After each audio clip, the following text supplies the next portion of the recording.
أعوذ بالله من الشيطان الرجيم بسم الله الرحمن الرحيم الحمد لله رب العالمين والصلاة والسلام على أشرف المخلوقين وعلى آله وصحبه أجمعين أما بعد اللهم اغفر لنا وارحمنا ولوالدينا ولجميع المؤمنين والمؤمنات. നിസ്കാരത്തിൻ്റെ ആദാബുകൾ സുന്നത്ത് പറഞ്ഞു, ഫർദ് പറഞ്ഞു, വാജിബ് പറഞ്ഞു, അദബുണ്ട്. നമുക്കറിയാം വിധങ്ങൾ പതിവാക്കിയതൊക്കെയാണ് സുന്നത്ത് അല്ലെങ്കിൽ വുജൂബൊക്കെ വരിക. സല്ലല്ലാഹു അലൈഹി വസല്ലം ഒന്നോ രണ്ടോ വട്ടം ചെയ്ത് പതിവാക്കാത്തതൊക്കെയാണ് അദബുകൾ എന്ന് പറയുന്നത്. ഇപ്പോൾ റുക്കൂല് തസ്ബീഹ് ചെല്ലുക എന്നുള്ളത് സുന്നത്താണ്. ആ തസ്ബീഹിൻ്റെ എണ്ണം കൂട്ടുക എന്നുള്ളത് നബി ചിലപ്പോൾ ചെയ്തതാണ്. 100 വട്ടം 11 വട്ടം സാധാരണ ചെയ്തതിന് 3 വട്ടമാണല്ലോ. അപ്പം പിന്നെ അദബ് എന്നാ പറയാം. പിന്നെ അതേ സുന്നത്തായൊരു ഖുർആൻ പാരായണമുണ്ട്. അതിൻ്റെ അധികം ചെല്ലുന്നത് നബി എപ്പോഴെങ്കിലുമൊക്കെ ചെയ്തിരുന്ന കാര്യങ്ങളാണ്. വലിയ സൂറത്ത് ഓതലൊക്കെ. ഇഖ്റാജു റജുലി കഫൈഹി മിൻ കുമ്മൈഹി അനി തക്ബീരി.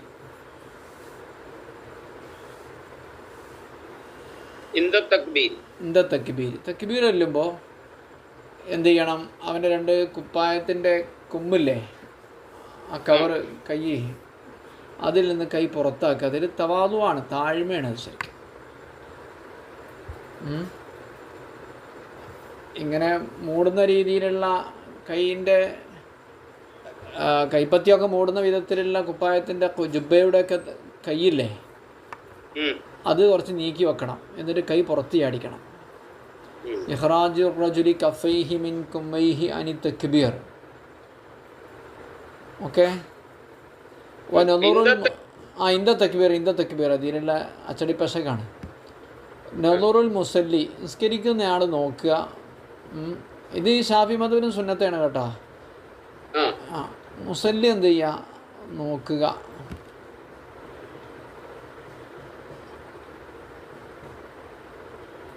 ഇവിടെ തഹ്താവി ഒരു കാര്യം കൂടെ പറയുന്നുണ്ട്. ഈ അദബ് എന്ന് പറഞ്ഞാലും മന്ദൂബ് എന്ന് പറഞ്ഞാലും ഒക്കെ ഒരേ മാതിരി തന്നെയാണ്. 1-2 വട്ടമൊക്കെ ചെയ്തതിനാണ്. മുസ്തഹബ് എന്ന് പറഞ്ഞാൽ ഒരിക്കൽ ചെയ്ത് ഒരിക്കൽ ഒഴിവാക്കിന്നാ എന്നൊക്കെയാണ് ഫുഖഹാ പറയണത്. ഏതായാലും നമ്മൾ ഉസൂലിൻ്റെ കിതാബിലൊക്കെ എല്ലാം ഒരേ മാതിരിയാണ്. സുന്നത്തും വാജിബും മുസ്തഹബും ഒക്കെ ഒരേ മാതിരിയാണ് പറയുന്നത്. നമ്മൾ കിതാബിലൊക്കെ ജമുൽ ജവാമിയൊക്കെ ഉണ്ട്. സുജൂദിൻ്റെ സ്ഥലത്തേക്ക് നോക്കുക. എപ്പോഴാണ് സുജൂദിൻ്റെ സ്ഥലത്തേക്ക് നോക്കേണ്ടത്? സുജൂദ് ചെയ്യുന്ന സ്ഥലത്തേക്ക് നോക്കേണ്ടത് ഖായിമൻ നിന്ന് നിസ്കരിക്കുമ്പോഴാണ്. നിന്ന് നിസ്കരിക്കുമ്പോൾ സുജൂദ് ചെയ്യുന്ന സ്ഥലത്തേക്കാണ് നോക്കേണ്ടത്. വൈലാ ലാഹിരിൽ ഖദ്മിറാക്കിയ, റുക്കു ചെയ്യുമ്പം കാൽപാദത്തിൻ്റെ പുറഭാഗത്തേക്കാണ് നോക്കേണ്ടത്. പാദത്തിൻ്റെ പുറഭാഗത്തേക്കാണ് നോക്കേണ്ടത് റുക്കു ചെയ്യുമ്പോൾ. വൈലാ അങ്ങനെ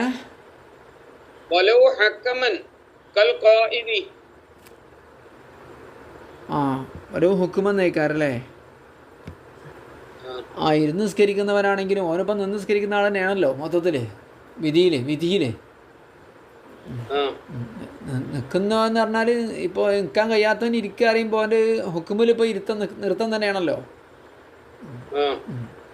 അപ്പോൾ സുജൂദിൻ്റെ സ്ഥലത്തേക്ക് നിന്ന് നിസ്കരിക്കുമ്പോൾ നോക്കുക. ഇരുന്ന് നിസ്കരിക്കുന്നവൻ അങ്ങനെ തന്നെയെന്ന് അപ്പോൾ പറഞ്ഞതിൻ്റെ അർത്ഥം. അതാണ് ഇബാർത്ത് അങ്ങനെയാണെങ്കിൽ കാണുന്നില്ല. പിന്നെ റാക്കിയാൻ, റുക്കൂ ചെയ്യുമ്പോൾ കാൽപാദത്തിൻ്റെ പുറഭാഗത്തേക്കാണ് നോക്കേണ്ടത്. കാരണം നേരെ താഴോട്ടാണല്ലോ നോക്കുക. അപ്പോൾ സുജൂദ് ചെയ്യുന്ന സ്ഥലത്തേക്കല്ല നോക്കേണ്ടത്. വൈല അർണബത്തി അംഫിഹി സാജിദൻ, സുജൂദ് ചെയ്യുമ്പോൾ മൂക്കിൻ്റെ ആ ഏറ്റവും അറ്റുണ്ടല്ലോ, അതിന് അർണബത്ത് എന്ന് പറയാം, അങ്ങോട്ട് നോക്കുക. കാരണം സുജൂദ് ചെയ്യുമ്പോൾ നേരെ ഇങ്ങനെ അങ്ങോട്ട് മൂക്കിൻ്റെ കൊടുക്കാൻ നോക്കേണ്ടത് സുജൂദിൻ്റെ സ്ഥലത്ത്. വൈല ഹിജിരിഹി ഇരുന്ന് നിസ്കരിക്കുകയാണെങ്കിൽ ഇരിക്കൂലേ, 2 സുജൂദിൻ്റെ അടിയിൽ അത്തഹിയ്യാത്തിലൊക്കെ ഇരിക്കൂലേ, അങ്ങനെ ഇരിക്കുമ്പോൾ അവൻ്റെ മടിയിലേക്കാണ് നോക്കേണ്ടത്. അപ്പോൾ അങ്ങനെയൊക്കെയാണ്. അപ്പോൾ അള്ളാഹു അല്ലാത്ത മറ്റൊരു ചിന്ത അവൻ്റെ മനസ്സിൽ വരരുത്. അപ്പോൾ അവൻ്റെ കാഴ്ച ഒരു പ്രത്യേക സ്ഥലത്ത് കാക്കുക, സൗകര്യമുള്ളൊരു സ്ഥലത്ത് കാക്കുക എന്നുള്ളതാണ് ഉദ്ദേശം. ഏതൊരാളും നമ്മളെ കാഴ്ച ഇങ്ങനെ പല സ്ഥലത്തേക്ക് നോക്കിയിട്ടുണ്ടെങ്കിൽ നമുക്കൊന്നും ശ്രദ്ധിക്കാനും കഴിയില്ല, ആ പറയുന്നതിനെക്കുറിച്ച് ചിന്തിക്കാനും കഴിയില്ല.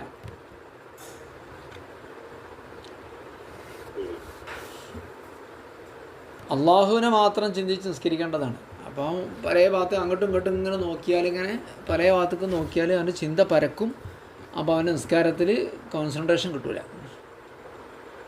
വൈലൽ മങ്കിബൈനി മുസല്ലിമൻ, സലാം വീട്ടുമ്പോൾ ചുമലുമൊക്കെ നോക്കേണ്ടത്. ചുമല് അപ്പോൾ നോക്കുക പറയുമ്പോൾ ഇരുട്ടത്തുനിന്നാണെങ്കിൽ പൊടുക്കും നോക്കാനൊന്നും ഉണ്ടാവില്ല അല്ലേ.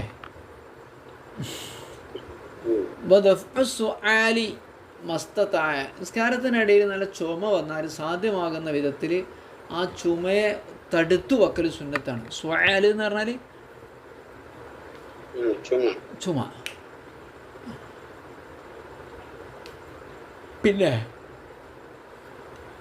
പിന്നെ അതിനിടയ്ക്ക് പറയാം, ഈ നിസ്കരിക്കുന്നവൻ എങ്ങോട്ടാണ് നോക്കേണ്ടത് എന്നുള്ളതിൽ ഷാഫി മദ്ഹബിൽ ഒരൊറ്റ സ്ഥലമേ ഉള്ളൂ, അത് സുജൂദിൻ്റെ സ്ഥലം എന്നാണ്. റുക്കു ചെയ്യുകയാണെങ്കിലും അത്തയ്യാത്താണെങ്കിലും നിൽക്കുകയാണെങ്കിലൊക്കെ സുജൂദ് ചെയ്യുന്ന നെറ്റി വെക്കുന്ന സ്ഥലത്തേക്കാണ് നോക്കേണ്ടതെന്നാണ് ഷാഫി മദ്ഹബ്. അങ്ങനെയാണ്. ഓക്കെ. രണ്ട്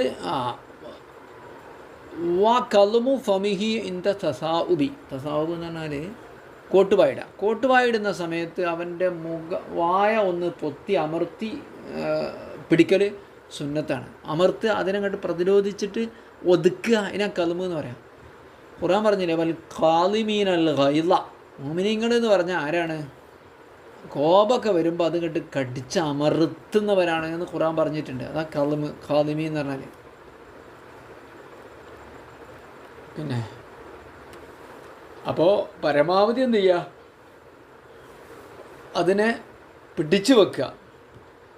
എന്നിട്ട് നിൽക്കണമെങ്കിൽ കൈകൊണ്ടോ അല്ലെങ്കിൽ വസ്ത്രം കൊണ്ടൊക്കെ എന്ത് ചെയ്യുക ആക്കുക. പരമാവധി അതൊന്നും ഇല്ലാതെ തന്നെ വായി തുറക്കാതെ ഒച്ചുണ്ടാക്കാത്ത കോലത്തിൽ നോക്കുക. അത് ശൈത്താൻ്റെ ഭാഗമാണ്. വൽ ഖിയാമു ഹീന ഖീല ഹയ്യ അലൽ ഫലാഹ്. നിസ്കാരക്കാരൊക്കെ നിൽക്കേണ്ടത് എപ്പോഴാണ്? ഹയ്യാലൽ ഫലാ എന്ന് പറയുമ്പോൾ, ഇഖാമത്ത് കൊടുക്കുന്ന ആൾ ഹയ്യാലൽ ഫലാ എന്ന് പറയുമ്പോൾ എല്ലാവരും ഇരിക്കുകയാണെങ്കിൽ നിസ്കാരത്തിൽ കണ്ട് എണീക്കുക. കാരണം ഹയ്യാൽ ഫലാ വിജയത്തിലേക്ക് വരുമെന്നല്ലേ. അപ്പോൾ വിളിക്കണ സമയത്ത് വരണ്ടേ. ഹയ്യാല സ്വലാദോ ഹയ്യാൽ ഫലാദോ ഒക്കെ.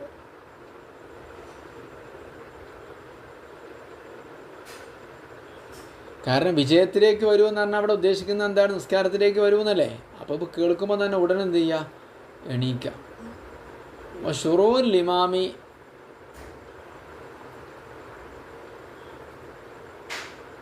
ഇമാമ് ഇഹ്റാമിലേക്ക് പ്രവേശിക്കുക. പിന്നെന്താ ബാക്കി? ഖദ് ഖാമത്തി സ്വലാ എന്ന് പറയുമ്പോൾ ഇമാം നിസ്കാരത്തിലേക്ക് എന്ത് ചെയ്യുക, പ്രവേശിക്കുകയും ചെയ്യുക.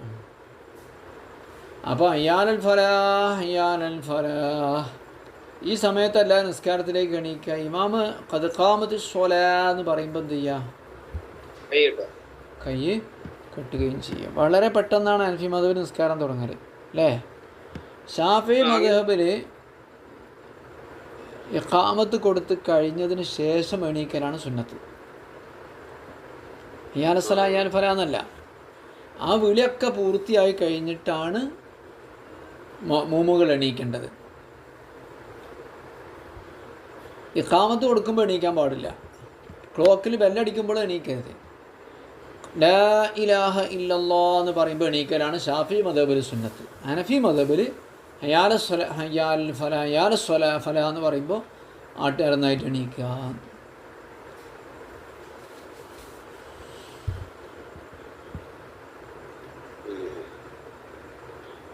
അബൂ യൂസുഫ് റഹിമഹുല്ലാഹ് പറയണത് ഇഖാമത്ത് കഴിഞ്ഞിട്ട് നിസ്കാരത്തിൽ പ്രവേശിച്ചാൽ മദീന.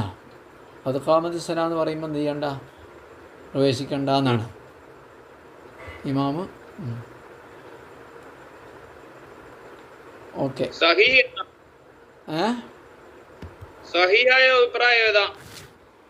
അതിപ്പോൾ മത്തിൽ പറഞ്ഞല്ലേ. ആ രണ്ടാളും പറഞ്ഞില്ലേ, അബൂ യൂസുഫ് റഹിമഹുല്ലാഹ് മറ്റേ അബൂ ഹനീഫ ഇമാമും മുഹമ്മദ് ഹസൻ അഹമ്മദ് രണ്ടാളും പറഞ്ഞതാണ് ഖദ് ഖാമത്ത് സ്വലാ എന്ന് പറയുമ്പോൾ നിസ്കാരത്തിൽ പ്രവേശിക്കേണ്ടതെന്ന്. ഇനി അത് വൈകിയാൽ കുഴപ്പമൊന്നുമില്ല എന്ന് പറയുന്നുണ്ട് അവർ കേട്ടോ. അടുത്തെന്താ?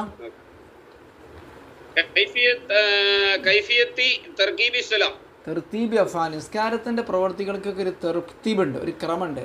ആ ക്രമത്തിൻ്റെ രൂപമാണ് പറയുന്നത്. കൈഫിയത്താണ് പഠിക്കേണ്ടത്, രൂപം. കാരണം കുറേ സുന്നത്ത് പറഞ്ഞ്, കുറേ വാജിബ് പറഞ്ഞ്, കുറേ ഫർദ് പറഞ്ഞ്, കുറേ മുസ്താബ് പറഞ്ഞ്, കുറേ ആദാബ് പറഞ്ഞ്, ഇതെല്ലാം കൂടെ അങ്ങോട്ട് പല സ്ഥലത്താണ് പറഞ്ഞത്. അതെല്ലാം കൂടെ അങ്ങോട്ട് തെർത്തീബാക്കുകയാണ് ചെയ്യുന്നത്. അപ്പോഴാണ് നമുക്ക് നിസ്കാരം മനസ്സിലാവുക. അത് ഷാഫി മദബിലുണ്ട്. ഷർത്തും ഫർദും ഒക്കെ പറഞ്ഞത് കൈഫിയത്തു സ്വലാ എന്ന് പറഞ്ഞത്, നിസ്കാരത്തിൻ്റെ രൂപം. അപ്പോൾ എങ്ങനെ തുടങ്ങി എവിടെ അവസാനിക്കണം എന്നുള്ള രൂപം, അതാണ് തെർത്തീബ്. നിസ്കാരത്തിൻ്റെ അഫ്ആലുകൾക്കൊക്കെ ഓരോ ക്രമമുണ്ട്, ഇന്നതിന് ശേഷം ഇന്നത് എന്നുള്ളത്. ആ രൂപത്തെക്കുറിച്ച് പറയുന്ന പാഠമാണ്.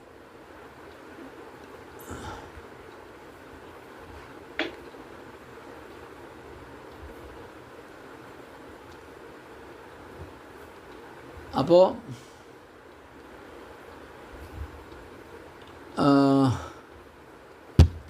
പിന്നെന്താ,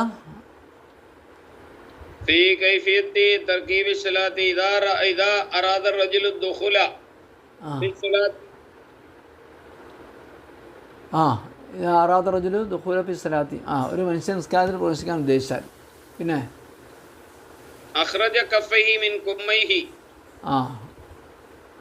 അവൻ്റെ 2 കൊമ്പിൽ നിന്ന് കൈയൊക്കെ ഒന്ന് പുറത്തിടണം, നേരത്തെ പറഞ്ഞ മാതിരി. പിന്നെ 2 കൈ ഉയർത്തണം.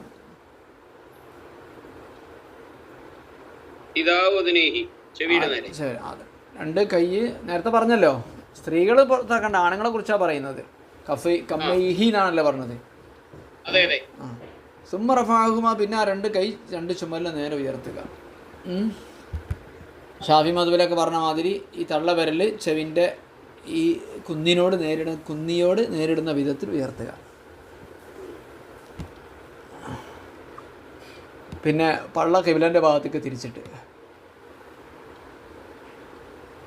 പിന്നെ സുമ്മ കബ്ബറ, പിന്നെ അങ്ങ് തക്ബീർ ചെയ്യുക.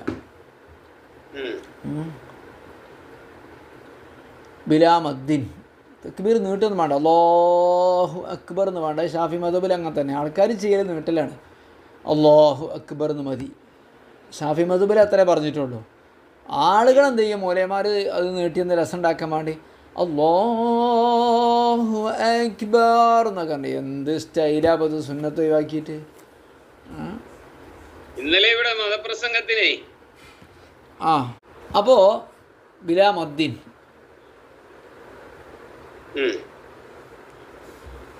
നാവിയൻ എന്ത് ചെയ്യണം, നിയ്യത്ത് ചെയ്തുകൊണ്ടാണ് ചെയ്യേണ്ടത്. ഓക്കെ. വയസിഹു ശുറൂബി കുല്ലി ദിക്രിൻ ഖാലിസിൻ ലില്ലാഹി തആല,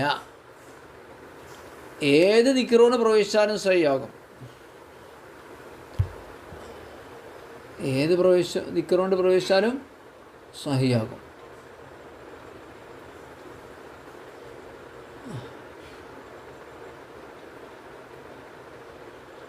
സുബ്ഹാനല്ലാഹ് മാതിരി സുബ്ഹാനല്ലാഹ് അങ്ങനെ പറഞ്ഞാലും മതിയാവും. അല്ലാഹു അക്ബർ തന്നെ വേണമെന്നില്ല. അല്ലാഹു തആലക്ക് വേണ്ടി മാത്രമായിട്ടുള്ള, അടിമകളൊന്നും ഉൾപ്പെടുത്താത്ത,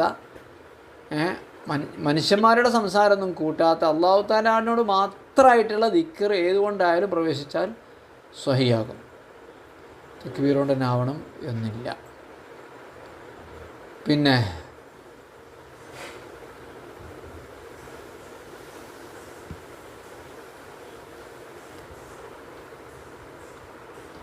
ലാ ഇലാഹ ഇല്ലല്ലാഹ് അൽഹംദുലില്ലാഹ്. വബിൽ ഫാരിസിയ, അറബി കഴിഞ്ഞാലും പേർഷ്യൻ ഭാഷയിൽ നിസ്കാരത്തിൽ പ്രവേശിക്കാൻ സ്വഹിയാവില്ല. ഒരാ ഖിറാഅത്തുഹ ബിഹ, ആ പേർഷ്യൻ ഭാഷയിൽ ഫാത്തിഹ ഓതിയാലും സഹിയാവുക. പിന്നെ സഹി ബനീഫിമാൻ്റെ അഭിപ്രായപ്രകാരം. ഖുർആൻ എന്ന് പറഞ്ഞാൽ മാന മാത്രമല്ലല്ലോ, ലഫ്ദും കൂടി പെട്ടതല്ല, രണ്ടും കൂടി പെട്ടതാണല്ലോ. അപ്പം ഇനി മാന ശരിയായിട്ട് മാത്രം കാര്യമല്ല, ലഫ്ദും വേണം. അപ്പോൾ പിന്നെ പേർഷ്യൻ ഭാഷയിൽ ഓതിയാൽ മതിയാവില്ല. ഖുർആൻ അതേ അർത്ഥത്തിലാണ്, പറ്റില്ല. പാർസിയ ഭാഷ കൊണ്ട് ജായിസാകത്തില്ലേ? ഇല്ല. അറബി ഭാഷ തന്നെ ആയിരിക്കണം. വലാ ഖിറാഅത്തുഹു ബിഹാ ഫിൽ അസ്സഹി, പേർഷ്യൻ ഭാഷയിൽ ഖുർആൻ ഓതിയാലും സഹിയാകൂല. സുമ്മ വലാ യമീനഹു അലാ സബ അല്ലാഹു അക്ബർ എന്നതിന് തക്ബീർ കെട്ടി. ഒന്നുകൂടെ പറയാവോ? മറ്റേ വബിക്കുല്ലി ദിക്രിൻ ഖാലിസിൻ ലില്ലാഹി തആല ക സുബ്ഹാനല്ലാഹി. പിന്നെ അതുകൊണ്ട് പറയുന്നു ഇന്ന ജസാനിൽ അറബിയത്തി. അറബി സാധിക്കൂലെങ്കിൽ ഫാരിസിയായ ഭാഷ കൊണ്ട് പറ്റുമെന്നാണ്. അറബി സാധിക്കാത്തോണ്ടല്ലേ അങ്ങനെ. ഞാൻ ഈ വാർത്ത ഞാൻ കണ്ടില്ല. ഓക്കെ, അതാ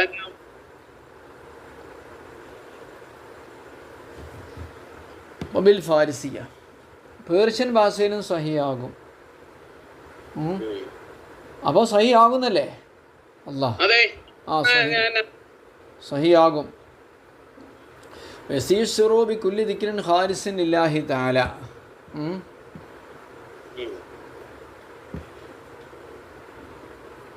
വബിൽ ഫാരിസിയ വലാ ഖിറാഅതുഹു ബിഹ. പറ്റൂലെങ്കിൽ അറബി അറിയില്ലെങ്കിൽ സുമ്മ വദാ യമീനു, പിന്നെ വലത്തെ കൈ അടുത്ത കൈയിൻ്റെ മുകളിൽ വെക്കുക. താഴത്ത് സുറത്തിഹി, അവൻ്റെ പൊക്കിളിന് താഴെ. അഖീബ തഹരീമത്തി, തഹരീം കെട്ടിയ ഉടനെ, ബിലാ മുഹലത്തിൻ, താമസമല്ലാതെ. അറിയല്ലോ മുസ്തഫ്തിഹാൻ, അവൻ ആരംഭിക്കണം. ബഹുവൻ യഖൂൽ, അവൻ പറയലാണ് സുബ്ഹാനകല്ലാഹുമ്മ ബിഹംദിക വ തബാറകസ്മുക വ തആല ജദ്ദുക വ ലാ ഇലാഹ ഗൈറുക. സുബ്ഹാനകല്ലാ, അല്ലാഹുവേ നിൻ്റെ പരിശുദ്ധി ഞാൻ വാഴ്ത്തുന്നു. ബിഹംദിക്ക്, ഞാൻ നിന്നെ പുകഴ്ത്തുന്നു. വ തബാറകസ്മുക, നിൻ്റെ നാമം പരിശുദ്ധമാണ്. വ തആല ജദ്ദുക, നിൻ്റെ കാര്യം സമുന്നതമാണ്. വ ലാ ഇലാഹ ഗൈറുക, നീ അല്ലാതെ ഇലാഹില്ല എന്നാണ് ദിക്ർ ചൊല്ലിയിട്ടാണ്. വജ്ജഹത്ത് തന്നെ വേണമെന്നല്ല, ഷാഫി മദ്ഹബിലാണ് വജ്ജഹത്ത് പ്രബലമാക്കിയത്. പിന്നെ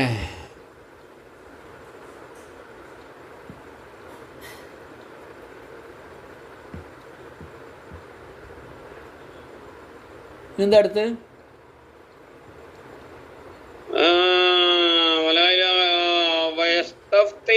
കുല്ലു മുസല്ലി, നിസ്കരിക്കുന്ന എല്ലാവരും ഇസ്തിഫ്താഹിൻ്റെ ദുആവാണ്. ഇസ്തിഫ്താഹ് എന്ന് പറഞ്ഞാൽ തുടങ്ങുന്ന ദുആ. ഇപ്പോൾ പറഞ്ഞേ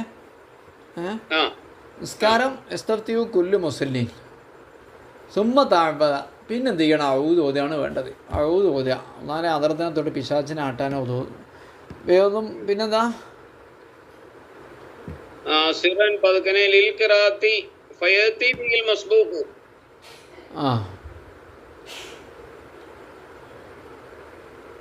ഫയതി ബിഹിൽ മസ്ബൂഖ്, അവനെന്ത് ചെയ്യണം? മസ്ബൂഖ് അത് കൊണ്ടുവരികയും വേണം. സിറൻ പതുക്കെ എന്ത് ചെയ്യണം? ഔദ് ഓതണം. സിറൻ പതുക്കെയാണ് ഓതേണ്ടത്. ഫയതി ബിഹിൽ മസ്ബൂഖ് ലിൽ മുഖ്തലി. അപ്പോൾ മസ്ബൂഖ് എന്ത് ചെയ്യണം? അത് കൊണ്ടുവരണം.